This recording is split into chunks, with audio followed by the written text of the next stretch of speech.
Rồi bây giờ mình sẽ cho nó thêm một ít rau nữa nha các bạn. Mình sẽ để lên đây thêm một ít rau răm nữa ha, cho nó thơm nha các bạn.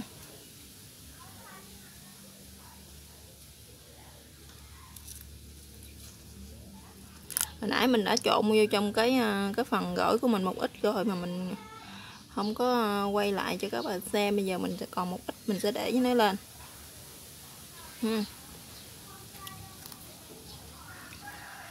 Đó, đây là cái dĩa gỏi bông điên điển mình trộn với lại tàu hũ kia chiên giòn nha các bạn ha. Đó, đây là cái chén nước mắm chua ngọt của mình đã trộn chấm gỏi ha. Đây các bạn thấy không, rất là hấp dẫn luôn.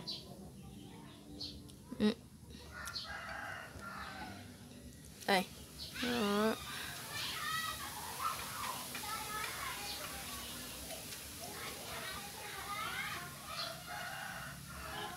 Và các bạn muốn biết mình làm như thế nào thì mời tất cả các bạn sẽ vào bếp cùng mình nha. Mời các bạn.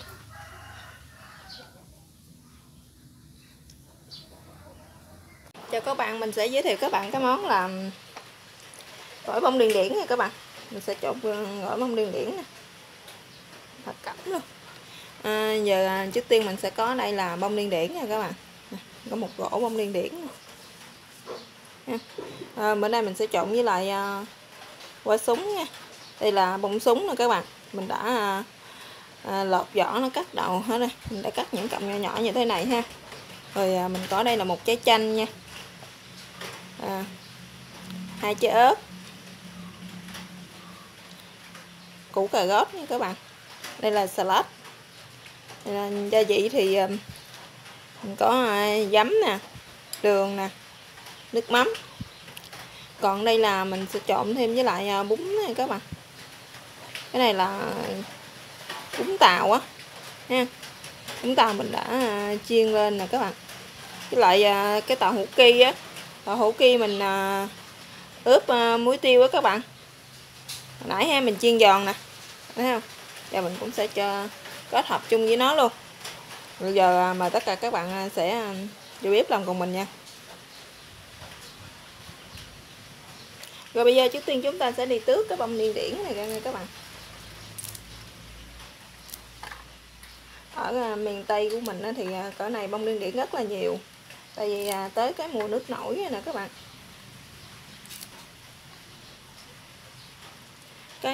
Cái bông điên điển này ha, chúng ta có thể nấu canh chua ha, hoặc là chúng ta trộn gỏi nè, mình ăn với lại lẩu mắm nữa nè các bạn, hoặc là các bạn đem đi xào ha. Các bạn làm dưa cũng nó cũng rất là ngon nha các bạn.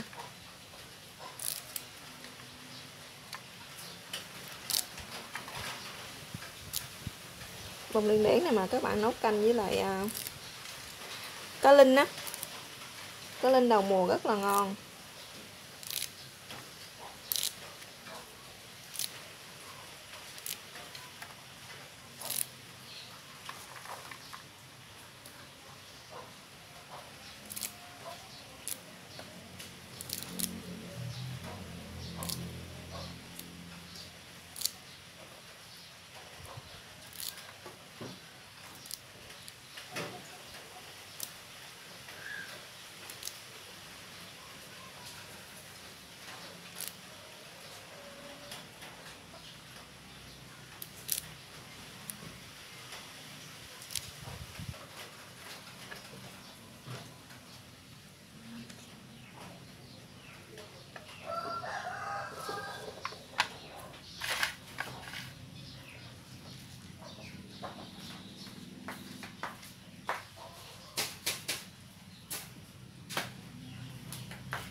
Rồi nè các bạn, mình đã tước cái phần bông điên điển này xong rồi ha. Đó. Vậy mình chỉ có mua 100g thôi mà nó ra bao nhiêu nè các bạn. Nó rất là nhẹ. Nó nhiều lắm các bạn. Ha. Bây giờ mình sẽ đi bào cái củ cải đỏ này ra ha các bạn. Rồi mình đã xong rồi, giờ mình sẽ xớt cho nó ra cái rổ này. Mình lấy cái dĩa bự này nè, mình bào củ cải luôn các bạn.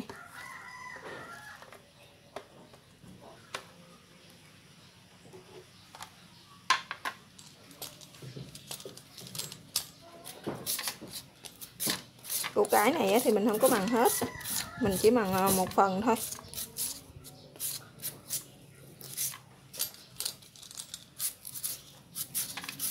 Mình bằng hết nhiều quá mình ăn không hết ha.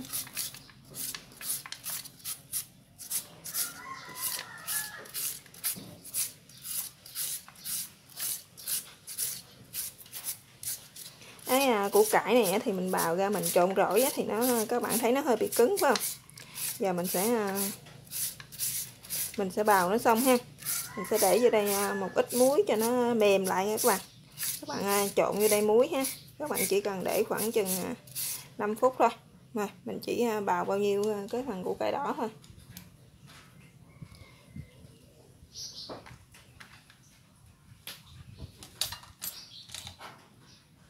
Rồi bây giờ mình sẽ cho vào đây một ít muối nha các bạn.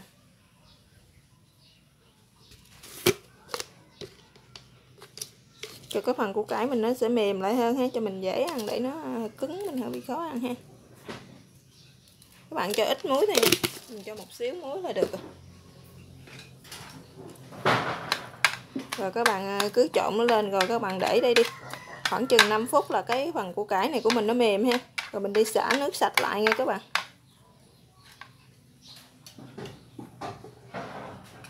Rồi cái phần bông súng này ha. Cái phần bông súng với lại xà lách thì mình sẽ cắt nó ra nha các bạn. Các bạn bóp nhẹ gì bông súng ha cho nó mềm ha. Đó các bạn ha. Cho nó mau thấm ra vậy nha các bạn.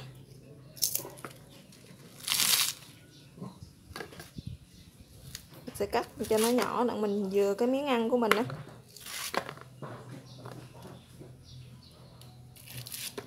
Rồi. Bây giờ cái phần này salad này thì mình đã rửa sạch rồi nè các bạn. Mình cũng sẽ cắt nó ra luôn ha.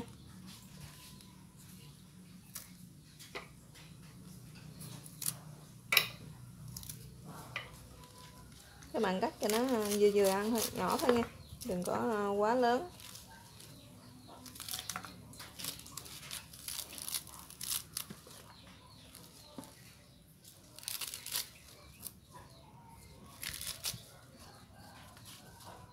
Rồi bây giờ mình cũng đã cắt xong nha các bạn.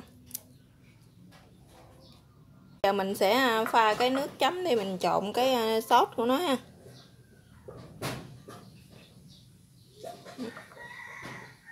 Bây giờ mình đã có tỏi với lại ớt mình đã bằm sẵn rồi nè các bạn. Giờ mình sẽ pha cái nước sốt để mình trộn cái phần gỏi của mình ha.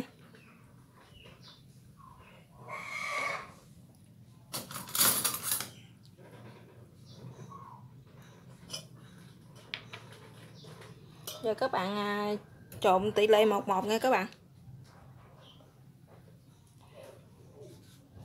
1 muỗng đường á, chúng ta chọn 1 muỗng đường thì 1 muỗng giấm, 1 muỗng nước mắm nha. Các bạn, 1 muỗng đường, 2 muỗng đường. Mình trộn nước mắm á. 1 muỗng nước mắm. 2 muỗng nước mắm này nha các bạn.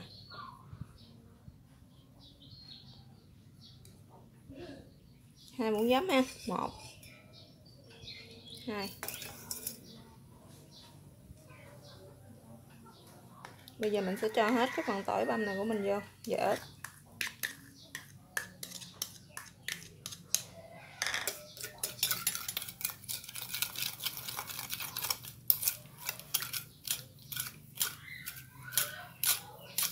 Cái phần này các bạn trộn cái nước này ha, chua chua ngọt ngọt mới ngon nha các bạn.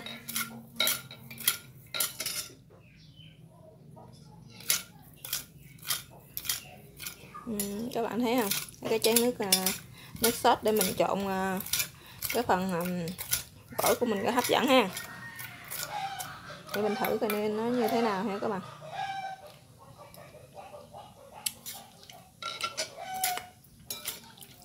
Được rồi đó các bạn. Bây giờ mình sẽ cho trộn cái phần gỏi này vào đây. Mình sợ mình thấy nó nhiều quá cho nên mình sẽ bỏ vô trong cái thau này ha.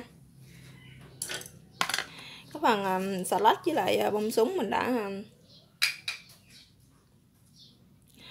cắt xong để vô đây ha. Bây giờ bông điển mình cũng đã trộn vô luôn rồi các bạn.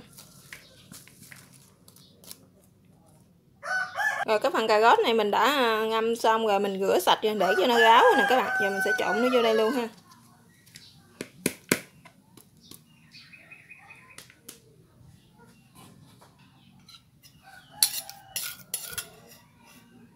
Rồi bây giờ mình sẽ chế cái nước sốt này vô đây nha các bạn. Quậy cho tan hết đường ha. Rồi mình sẽ trộn cho nó hết vô đây.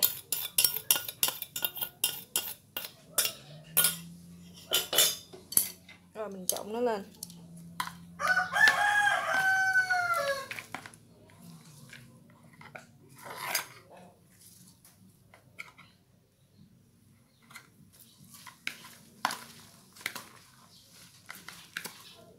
Các bạn thấy không, mình chỉ trộn mỗi mấy thứ một ít thôi mà nó ra một thau như thế này rồi nè các bạn.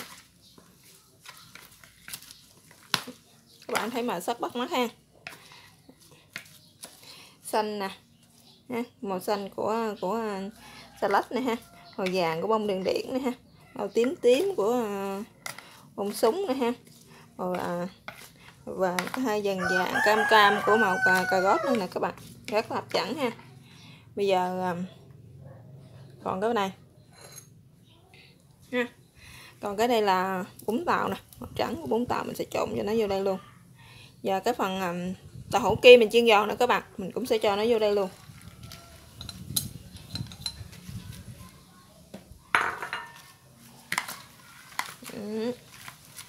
Các bạn thấy cái thau gỏi mình hấp dẫn chưa? Rất là bắt mắt luôn.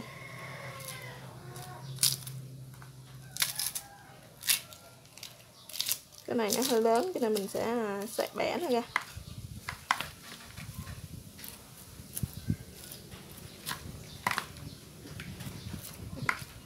Rồi một cái thau gỏi rất là hoành tráng. Rồi bây giờ mình sẽ đi làm cái nước chấm đang mình chấm cái gỏi này nghe các bạn. Đây là cái chén nước chấm mình sẽ chấm với lại cái gỏi này nghe các bạn. Rồi cảm ơn các bạn đã theo dõi cái video của mình. Chào các bạn và hẹn gặp lại các bạn ha.